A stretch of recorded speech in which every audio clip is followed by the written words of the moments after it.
Hello everyone, welcome to NEET पे जीत series at Learno Hub. मैं हूं अद्रिज और मेरे साथ आप पढ़ रहे हो physics for NEET only at learnohub.com, जहां पे आपको मिलते हैं फिजिक्स, केमिस्ट्री, मैथमेटिक्स, बायोलॉजी के सारे लेक्चर, सारे वीडियोस बिल्कुल फ्री।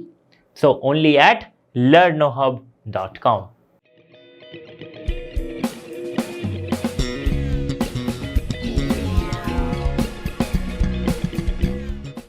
स्टूडेंट्स, इस वीडियो में हम कवर करेंगे पिछले 5-6 सालों में नीट के एग्जाम में ग्रेविटेशन चैप्टर से जो भी क्वेश्चंस पूछे गए हैं उन सबको। वैसे तो बहुत सारा टफ क्वेश्चन नहीं पूछा गया है, काफी इजी क्वेश्चन पूछे गए, कंसेप्चुअल क्वेश्चन पूछे गए हैं। सबको सॉल्व करेंगे और इस चैप्टर को स्ट्रॉन्ग बनाएंगे। तो चलिए शुरू करते हैं हमारा पहला चैप्टर, पहला question from this chapter.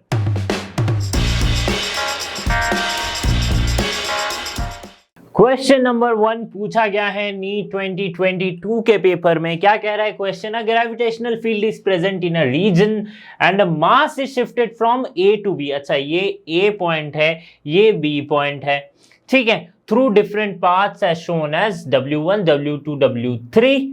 Fine. Now represents the work done by gravitational force along the respective paths then।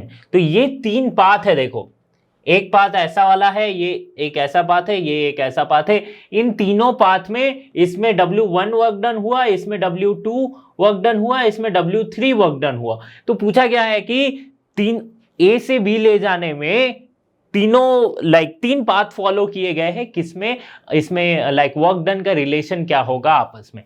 तो देखो, ग्रेविटेशनल फोर्स क्या है? एक कंजर्वेटिव फोर्स क्या है? कंजर्वेटिव फोर्स यानी कि जो सिर्फ इनिशियल पॉइंट और फाइनल पॉइंट पे डिपेंड करेगा। पाथ क्या फॉलोड होता है उस पे डिपेंड नहीं करता है। पाथ क्या फॉलो होता है उस पे डिपेंड नहीं करता है। इसका मतलब जो वर्क डन इसमें हुआ है सेम वर्क डन इसमें होगा, सेम वर्क डन इसमें होगा, क्योंकि तीनों के केस में इनिशियल पॉइंट और फाइनल पॉइंट सेम है। So that means W1 equals to W2 equals to W3। कोई फॉर्मूला यूज हुआ? नहीं हुआ। छोटा सा एक कंसेप्ट कंजर्वेटिव फोर्सेस का, है ना। इजीली आपको 4 मार्क्स मिल जाएंगे।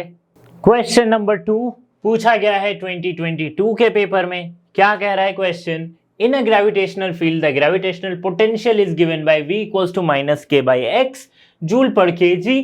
The gravitational field intensity at point 2,0,3 metre is. Okay, तो देख लो, बहुत ही इजी सा क्वेश्चन है। पहले हमें क्या दिया गया? पोटेंशियल दिया गया है -k/x के फॉर्म में है, ठीक है। हमें इंटेंसिटी निकालनी है। तो इंटेंसिटी अब अगर आप देखो E, इसे हम कैसे लिखते थे? ठीक है, इसे हम लिखते थे intensity equals to EX I cap plus EY J cap plus EZ क्या? K cap. तो EX EY EZ की वैल्यू चाहिए। EX EY EZ को कैसे लिखते थे? डेल V डेल X, है ना। पार्शियल डिफरेंशिएशन वाला याद आ रहा है ना? तो देख लो, जो हमने कंसेप्ट एड ऑन में पढ़ा था, पार्शियल डिफरेंशिएशन। तो देखो उसी में क्या हो रहा है कि मुझे पहले EX चाहिए, EY चाहिए, EZ चाहिए। EX क्या होगा? EX होता है डेल V डेल X, ठीक है। इस टर्म को X के रेस्पेक्ट में हम डिफरेंशिएट कर रहे हैं। क्या आएगा X के रेस्पेक्ट में डिफरेंशिएट करेंगे? तो X के रेस्पेक्ट में डिफरेंशिएट करेंगे तो ये आ जाएगा -k/x²। यही आएगा, है ना। 1/x का डिफरेंशिएशन -1/x², ठीक है। तो ये k/x² आ जाएगा। अब देख लो, EY del V del Y। तो ये वाले टर्म में कोई Y का टर्म दिख रहा है? नहीं है, है ना। k/-k/x है। कोई Y का टर्म दिख रहा है? नहीं दिख रहा है। तो Y का टर्म नहीं दिख रहा है तो ये 0। वैसे ही Z का टर्म भी हमें नहीं दिख रहा है तो EZ क्या हो जाएगा? वो भी हो जाएगा del V del Z equals to 0। ये समझ में आ गई बात, ठीक है। तो हमारा जो E की वैल्यू आई वो क्या आ गई? -k/x² I cap. यही आई है ई की वैल्यू।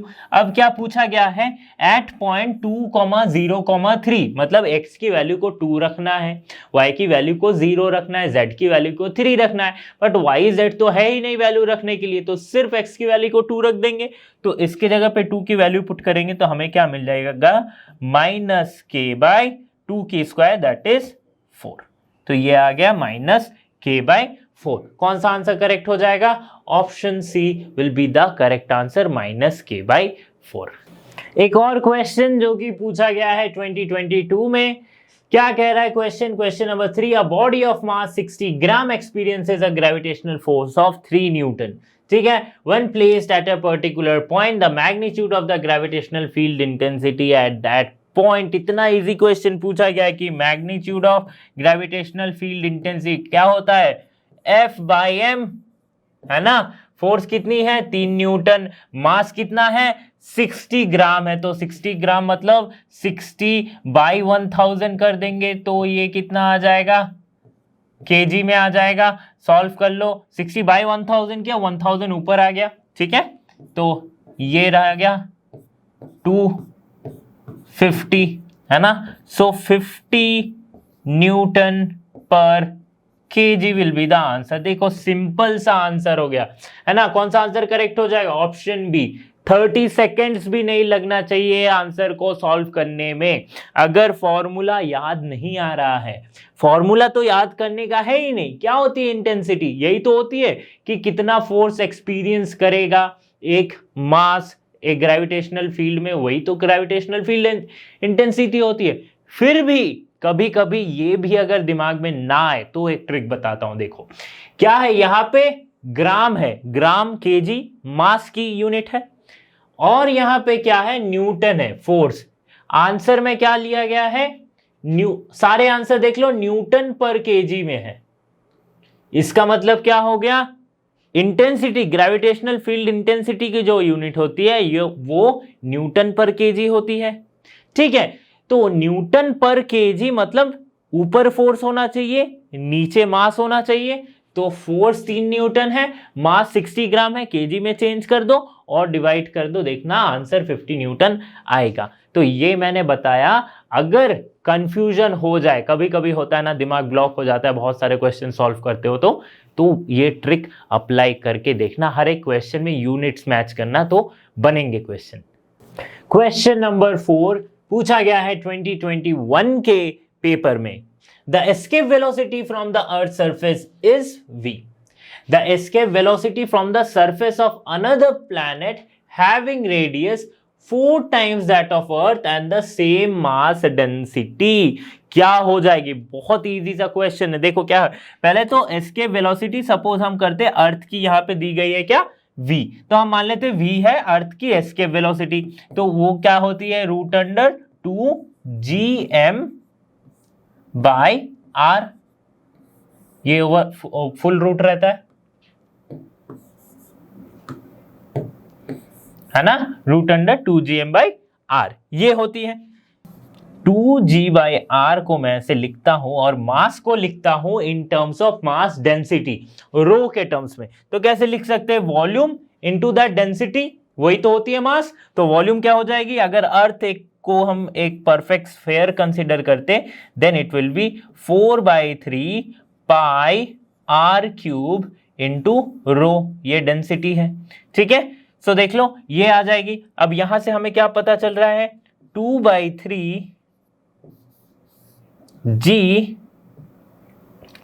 इंटू 2 ये 8/3 हो जाएगा, 8/3g r³ और नीचे एक r है तो ये कैंसिल होके क्या हो जाएगा, r² पाई रो।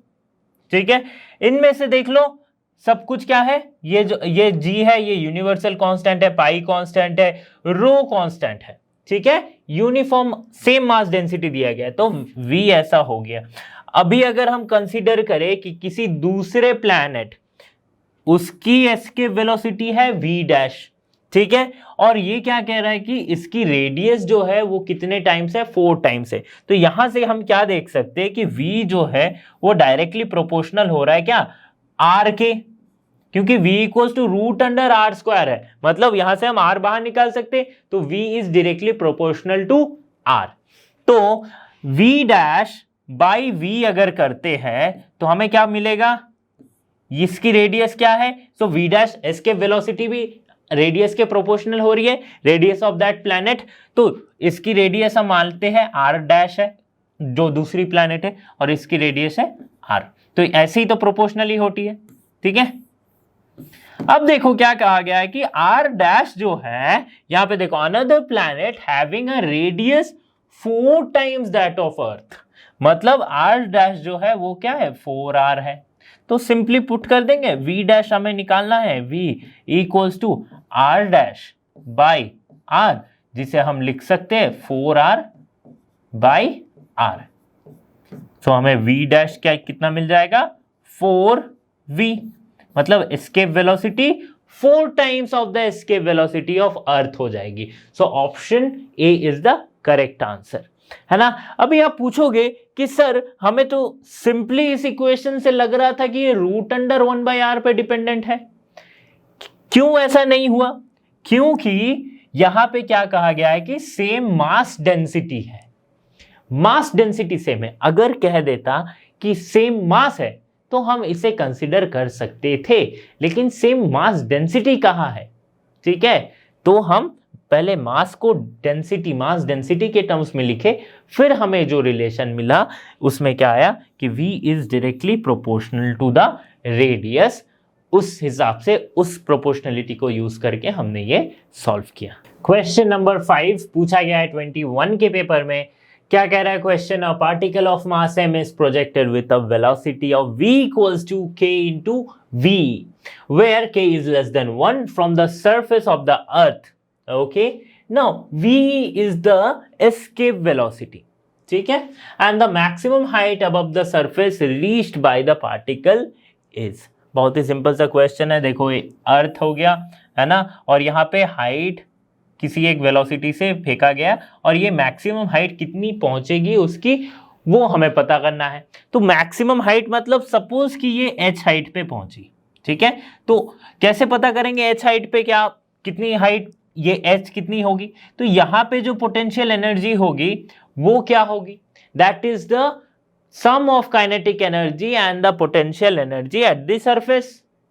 ठीक है, तो इस जगह पे क्या पोटेंशियल एनर्जी हो रही है, minus G M, that is capital M क्या है mass of earth, small M है इस पार्टिकल की mass, by R plus H, ठीक है, equals to kinetic potential energy at the surface that is minus G M M by R plus half M V square. ठीक है, देख लो solve करते हैं इसको, small M small M small M तीनों से कैंसिल आउट हो गया। ठीक है, तो अभी क्या बचेगा, minus G M by R plus H. ठीक है, इसको इस तरफ ले आता है तो plus G M by R हो गया। ठीक है, equals to half V square, V के जगह पे हम के वी ई लिख सकते हैं, तो K square V E square.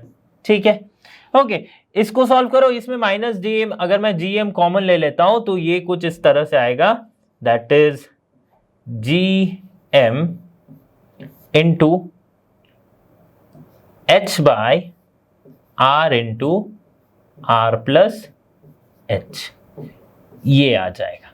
ठीक है, equals to half K square. अच्छा, वेलोसिटी यहां पे क्या है, एस्केप वेलोसिटी, तो एस्केप वेलोसिटी को हम कैसे लिखते हैं, root under 2gm bye are लिखते हैं। ठीक है, root under 2gm bye are, तो इसकी स्क्वायर मतलब 2gm बाय आर, तो यहां पे हम लिख सकते हैं सिंपली 2gm बाय आर। ठीक है, 2 विल कैंसिल आउट, और यहां से gm और यहां से gm कैंसिल आउट हो जाएगा।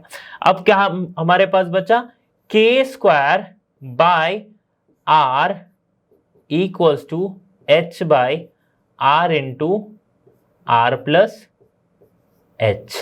ठीक है, यहां से देखो फिर से आर आर कैंसिल हो जाएगा, तो K square equals to H by R plus H.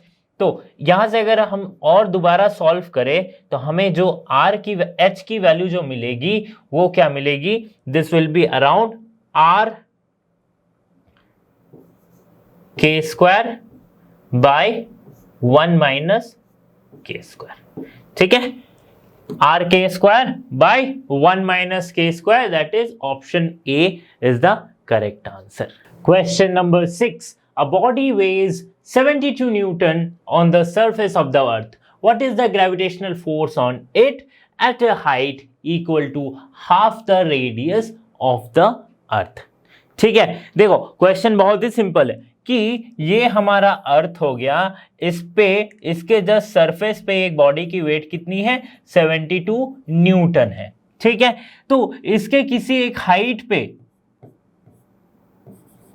h height पे, h क्या है, r/2 है, हाफ ऑफ द रेडियस वाली हाइट पे इसकी वेट कितनी होगी सेम बॉडी की। ठीक है, अच्छा देख लो क्या होती है, तो पहले तो देख weight at surface equals to क्या होगी, 72 न्यूटन दी गई है। तो वेट एट सरफेस मतलब क्या है, mass into acceleration due to gravity, that means m into g at surface, surface पे जितनी होगी। तो हाइट के साथ साथ g क्या होती है, कम होती है ना। कैसे कम होती है देखते हैं, तो w at height means weight at this height, वो उसे हम कैसे लिख सकते हैं, mass of the body into acceleration due to gravity at that height, that is gh। तो gh क्या होगी, gh क्या होती है, at some height acceleration due to gravity कैसे होती है, वो होती है m into gs by 1 plus h by r square, ये लिख सकते हैं हम। ओके ठीक है, अब वैल्यूज पुट करनी है, हमें क्या पता है mgs की वैल्यूज है 72 न्यूटन, तो wh equals to mgs by 1 plus h by R square, h क्या है, r/2 है, यानी r/2 बाई r और इस पूरे की होल स्क्वायर। ठीक है, तो देख लो क्या हो जाएगा, यहाँ पे r/2r that will be 1/2 mgs by 1 plus 1/2, इसका मतलब कितना आ जाएगा, 3/2, 3/2 का स्क्वायर 9/4, तो 9 नीचे 4 ऊपर हम लिख सकते हैं। ठीक है, तो 4/9 इंटू m इंटू gs जिसकी वैल्यू है 72 न्यूटन, तो 9 8 72 एंड 4 8 32 न्यूटन। तो वेट क्या हो गया, कम हो गया, हाइट पे जाके वेट मेजर किया तो क्या हो गया, कम हो गया, and 32 Newton, that is option A is the correct answer. हमें समझ आ गया। क्वेश्चन नंबर 7 पूछा गया है 2019 के पेपर में, the work done to raise a mass m from a surface of the earth to a height h which is equal to the radius of the earth is simply work done पूछा है। Work done मतलब कि potential energy अगर हम निकाल दिए तो हमें मिल जाएगा वर्क डन। देख लो क्या पूछा गया है कि सरफेस ऑफ द अर्थ से एक हाइट जो कि अगेन क्या है, इस रेडियस के बराबर है, मतलब ये जो हाइट है वो इक्वल्स टू r है। ठीक है, तो इसमें वर्क डन कितना हुआ, तो वर्क डन हमें क्या पता है, फाइनल पोटेंशियल एनर्जी से इनिशियल पोटेंशियल एनर्जी को माइनस करेंगे। अच्छा, इनिशियल पोटेंशियल एनर्जी क्या है, uy that is minus gm by r। ठीक है, फाइनल पोटेंशियल एनर्जी मतलब इस हाइट पे क्या पोटेंशियल एनर्जी है, minus gm by r plus ये r प्लस h, तो ये भी r है ये भी r है, तो कितना हो जाएगा, 2r हो गया। ठीक है, तो potential energy u equals to uf minus uy। मैंने कहा था ना कंसेप्ट वाले वीडियो में कि इस फॉर्मूला से इस इक्वेशन पे बेस्ड डायरेक्ट सवाल आते हैं, वही आ गया। देख लो अभी सॉल्व करेंगे कैसे, minus gmm by 2r and minus of minus यानी कि प्लस gmm बाय r, तो ये कितना आ जाएगा, -1/2 + 1, ये आ जाएगा Gmm/2r। ठीक है, ये आ गया हमारा पोटेंशियल एनर्जी, यही आ गया वर्क डन। लेकिन आंसर देख लो स्मॉल जी के टर्म्स में लिखा हुआ है। अब स्मॉल जी कैसे लाए, तो देख लो स्मॉल जी होता क्या था, स्मॉल जी को हम लिखते थे Gm/r², ये तो लिखते थे स्मॉल जी को, एक्सेलरेशन ड्यू टू ग्रेविटी को। तो यहाँ पे हमारे पास Gm है, मतलब Gr² को हम Gm लिख सकते हैं। ठीक है, तो वही पुट कर दो ना Gm के जगह पे, क्या पुट कर दिया मैं, G × r² × स्मॉल m/2r। ठीक है, तो ये r कैंसिल हो गया, कितना आ गया 1/2 mg कैपिटल R। आ गया ना आंसर, ऑप्शन सी हो जाएगा correct answer, 1/2 mg/r। Question number 8 पूछा गया है 2018 के पेपर में। क्या कह रहा है question, the kinetic energy of a planet in elliptical orbit about the sun at point A, B and C are Ka, Kb and Kc। तो पहले मैं बता देता हूं, ये है पॉइंट A, ये है पॉइंट B, ये है पॉइंट C और ये बीच में सन है S। ठीक है, AC is the major axis, semi-major axis, and SB is perpendicular to AC at the position of the sun S as shown in the figure। तो इनमें से हमें बता करना है कि काइनेटिक एनर्जी के इन चार ऑप्शन में से कौन सा करेक्ट होगा। ठीक है, तो पहले तो देख लो कि केपलर के लॉ में हमें क्या पता चला था कि सन के जितने पास प्लैनेट होगी उतनी ज्यादा उसकी वेलोसिटी होगी, सन से दूर में जब प्लैनेट होगी तो उसकी वेलोसिटी कम होगी। मतलब ये सन से प्लैनेट की डिस्टेंस पे डिपेंड करता है उसकी वेलोसिटी। ठीक है, डिस्टेंस कम तो वेलोसिटी ज्यादा, डिस्टेंस ज्यादा तो वेलोसिटी कम। तो इस केस में क्या हो रहा है कि v इस पॉइंट पे सबसे कम डिस्टेंस है तो इस पॉइंट पे वेलोसिटी सबसे ज्यादा होगी, इस पॉइंट में इससे ज्यादा डिस्टेंस है तो वेलोसिटी इससे कम होगी, एंड दैट्स हाउ v से सबसे ज्यादा इसमें है तो वेलोसिटी सबसे कम उस पॉइंट पे होगी। काइनेटिक एनर्जी वेलोसिटी पे डिपेंड करता है, कैसे, ½ mv², v is the velocity. तो मास तो चेंज नहीं हो रहा है प्लैनेट का, चेंज क्या हो रहा है, वेलोसिटी। तो अगर va greater than vb greater than vc है तो काइनेटिक एनर्जी भी a के लिए ज्यादा होगा, v के लिए इससे कम होगा, kb and greater than kc। तो ऑप्शन कौन सा करेक्ट हो जाएगा, ka greater than kb greater than kc, option B is the correct answer. Question number 9 पूछा गया है 2018 के पेपर में। If the mass of the sun were 10 times smaller than the universal gravitational constant were 10 times larger in magnitude, which of the following is not correct? If the mass of the sun were 10 times smaller, अगर mass of the sun 10 गुना कम हो जाए and the universal gravitational constant were 10 times larger in magnitude, मतलब universal gravitational constant जो कि g है वो equals to 10g हो जाए, राइट? ऐसा अगर हो जाए 10 गुना बढ़ गया तो क्या होगी? तो देखो पहले तो एक्सीलरेशन ड्यू टू ग्रेविटी जो है वो क्या होती है, gm/r², ये होती है, ठीक है, gm/r²। तो ये अगर 10 गुना हो गया 10gm/r², इसका मतलब एक्सीलरेशन ड्यू टू ग्रेविटी भी 10 गुनी हो जाएगी, ठीक है। अगर एक्सीलरेशन ड्यू टू ग्रेविटी बढ़ गई तो rain drops will fall faster, yes, 10g की स्पीड से, 10g के एक्सीलरेशन से वो बढ़ेगी धीरे धीरे, धीरे धीरे तो नहीं, काफी तेज। Walking on the ground will be more difficult, of course. Time period of simple pendulum on earth will decrease, time period क्या होती है of simple pendulum, t equals to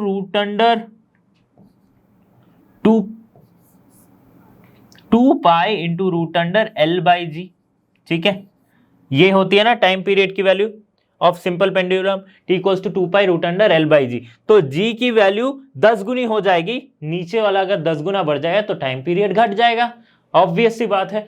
ji on earth will not change, यही तो गलत statement है। जी change होगा तभी तो ये सारे ऑप्शन सही हो रहे, तो इसलिए this is the wrong answer. आपको इसमें से रॉन्ग आंसर चूज करना था इस क्वेश्चन में से। Which of the following is not correct, so this option D is not correct. Question number 10 पूछा गया है 2017 के पेपर में, the acceleration due to gravity at a height 1 kilometre above the earth is 1 kilometer above the earth is the same as at a depth d below the surface of the earth। मतलब 1 kilometre ऊपर, earth surface के 1 kilometre ऊपर पे जितनी acceleration due to gravity है वो same हो रही है acceleration due to gravity at some depth d। तो इन दोनों, ये जो डेप्थ क्या है वो हमें निकालनी है। मतलब g डैश, ये क्या है g डैश, ये हम बोल रहे हैं कि अर्थ के हाइट के 1 किलोमीटर ऊपर की हाइट में, दैट इज ये क्या होती है g into 1 minus 2h by r, radius of the earth. ऐसे ही तो डिपेंड करती है। अच्छा 1 माइनस 2h बाई r क्यों किया? क्योंकि 1 किलोमीटर बहुत ही नेग्लिजिबल है r के रेस्पेक्ट में। इसलिए हमने जब कंसेप्ट एड ऑन वाले चैप्टर में पढ़ा था, जब जैसे कि acceleration due to gravity height के साथ कैसे वेरी करती है, उसमें हमने देखा था कि वहां पे जो नीचे की टर्म्स आ रही थी that is 1 plus h by R की होल स्क्वायर, उसको बाइनोमियल एक्सपेंशन से हमने 1 माइनस 2h बाई आर लिखा था। क्योंकि when this will happen when h is very less than r।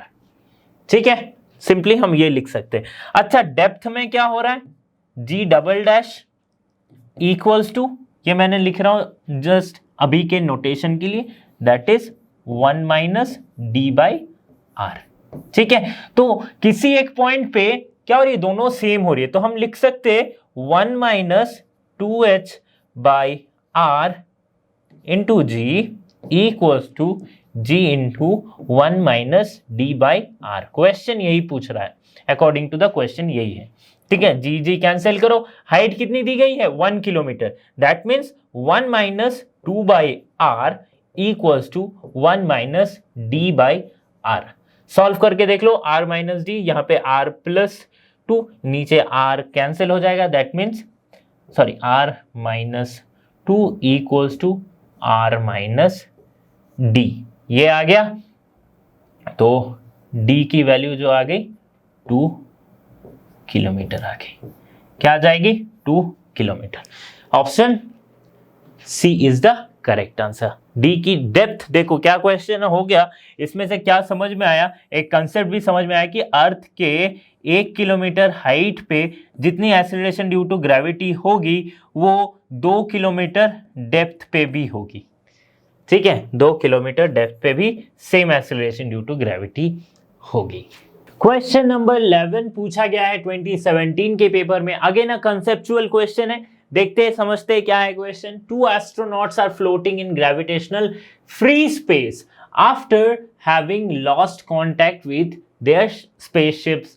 The two will move towards each other, move away from each other, will become stationary or keep floating at the same distance between them। बड़ा ही common sense वाला question है कि 2 astronauts गए हैं, spaceship से अलग हो गए, फ्री स्पेस में फ्लोट कर रहे हैं। तो फ्री स्पेस में क्या होता है कि 2 जो ऑब्जेक्ट है उस पे ग्रेविटेशनल फोर्स के अलावा कोई दूसरा फोर्स काम नहीं करता। तो सपोज मैं मानता हूं कि m1 है जो एस्ट्रोनॉट 1 की वेट है, m2 है वो एस्ट्रोनॉट 2 की वेट है। ठीक है, दोनों ही कितने भी डिस्टेंस अपार्ट क्यों ना हो, इन दोनों में बस यही ग्रेविटेशनल फोर्स काम कर रहा है और कोई भी फोर्स काम नहीं कर रहा। ठीक है, तो 2 object with masses separated by some distance क्या होगी, एक दूसरे के तरफ अट्रैक्ट होगी with the force of F equals to G into M1 M2 by R square. R क्या है, इन दोनों के बीच की जो भी डिस्टेंस होगी वो है। तो फोर्स है, अट्रैक्टिव फोर्स है, gravitational force, so they will move towards each other, एक दूसरे के पास आने की कोशिश करेंगे।